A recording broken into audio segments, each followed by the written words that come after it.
ya vimos de manera general de qué se trata el tema de la Tierra plana. Ahora vamos a adentrarnos un poco más en algunas de sus explicaciones. Personas que han estudiado más este tema comentaron en el video anterior que la Tierra plana no es así, que para entender este tema debemos hacer un proceso de deconstrucción intelectual y conceptual.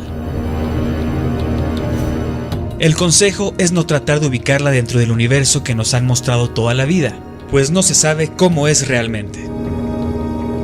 La Tierra plana es redonda desde el punto de vista circular, que está posiblemente y según algunos terraplanistas en un plano infinito, y no se sabe qué más pudiera haber. La línea del horizonte permanece siempre a la altura del ojo del observador, independientemente de la altura a la que te encuentres.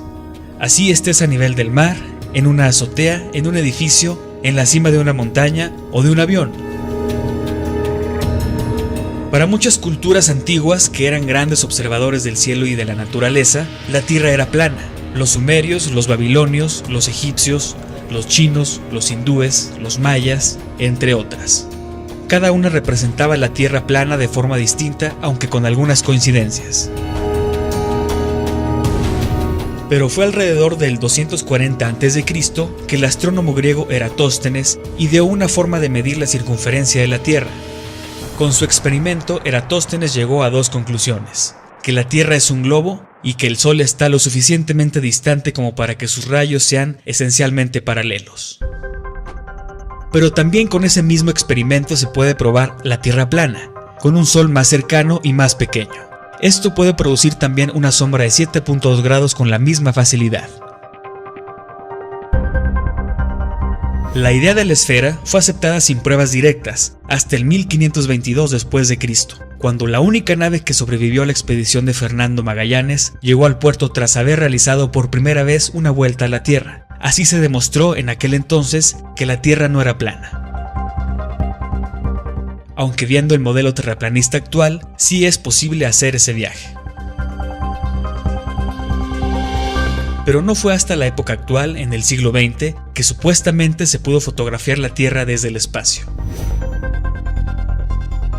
Vamos a hablar ahora sobre el efecto de barco hundido, que se ha manejado como una prueba directa desde la antigüedad de que la Tierra es esférica, y que es una de las razones principales para la adopción de la hipótesis por parte de la humanidad.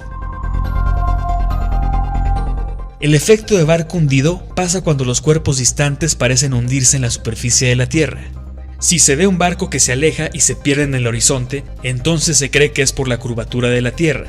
Pero, ¿cómo se genera este efecto? Puede ser causado por refracción atmosférica. El efecto del barco que se hunde es más probable que ocurra cuando el clima no está calmado y las observaciones se realizan en ambientes oceánicos agitados. En áreas más sin litoral, como lagos, canales y calas oceánicas, y en condiciones de calma, el efecto a veces no ocurre. Esta naturaleza inconsistente es contraria al argumento de que el efecto de hundimiento debe ser resultado de una Tierra esférica. Estos timelapse de Skunk Bay, Huntsville, Washington, fueron tomados por la organización Skunk Bay Weather, con teleobjetivo, mostrando un efecto de refracción dinámico en una península en la distancia. La península lejana a veces se oculta y a veces no, como se puede observar. Este video fue filmado a 10.13 kilómetros de distancia y la cámara colocada a casi 1 metro de altura. Según cálculos oficiales, a esta distancia la orilla lejana debería estar 3.67 metros más abajo por la curvatura de la Tierra, pero no es así. Se alcanza a ver perfectamente completo el otro lado enfocando a una construcción.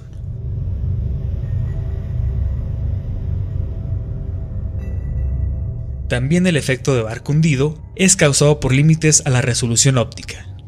Un barco queda oculto por los límites angulares de la percepción. La nave parecerá cruzarse con el punto de fuga y se perderá ante la percepción humana. Cuando los cuerpos se acercan tanto que parecen fusionarse, se llama punto de fuga. Por lo general, en las escuelas de arte se enseña que el punto de fuga está a una distancia infinita del observador, por lo que, en este caso, se ve el barco hundido en el horizonte. Sin embargo, Dado que no podemos percibir el infinito debido a las limitaciones humanas, las líneas de perspectiva se modifican y se ubican a una distancia finita del observador. Como tal, se ve el efecto de barco hundido. En un punto lejano, el barco está tan cerca de la superficie del mar que es imposible para el observador distinguir el barco en el océano.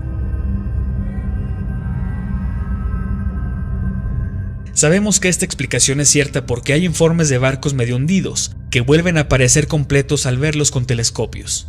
Se ha encontrado que el efecto de barco hundido es puramente perceptivo, que un buen telescopio con suficiente zoom cambiará la perspectiva del observador y hará que el casco del barco vuelva a estar a la vista. Esta es una de las primeras y principales pruebas de una tierra plana. El hecho de que un telescopio pueda restaurar una nave medio hundida demuestra que la nave no está viajando detrás de una tierra convexa.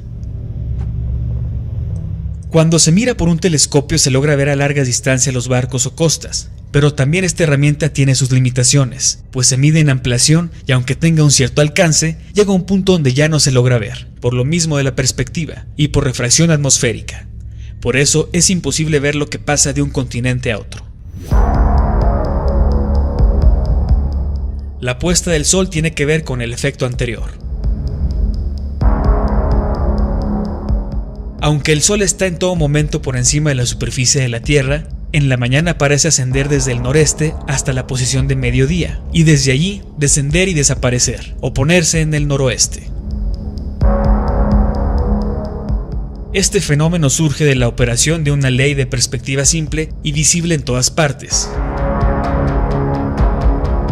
En una larga fila de postes de luz, el segundo, suponiendo que el observador se para al principio de la serie, aparecerá más bajo que el primero, el tercero más bajo que el segundo, y así hasta el final de la fila. Los más lejanos parecen siempre los más bajos, aunque cada uno tiene la misma altitud.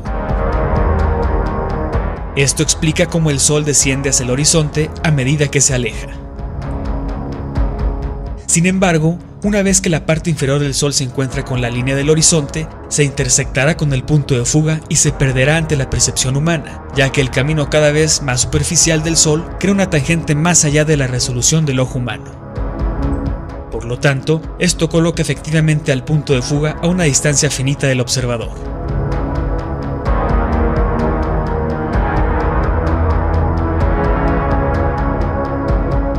Después de que el sol se pone, el cielo todavía está relativamente iluminado. La oscuridad profunda de la noche demora un par de horas. A medida que el sol se aleja, su luz se atenúa y se pierde a medida que aumenta el número de átomos y moléculas que intersectan los rayos de luz. Esta severa reducción de intensidad al atardecer es un ejemplo sorprendente de cómo la atmósfera puede reducir la intensidad de un objeto con la distancia.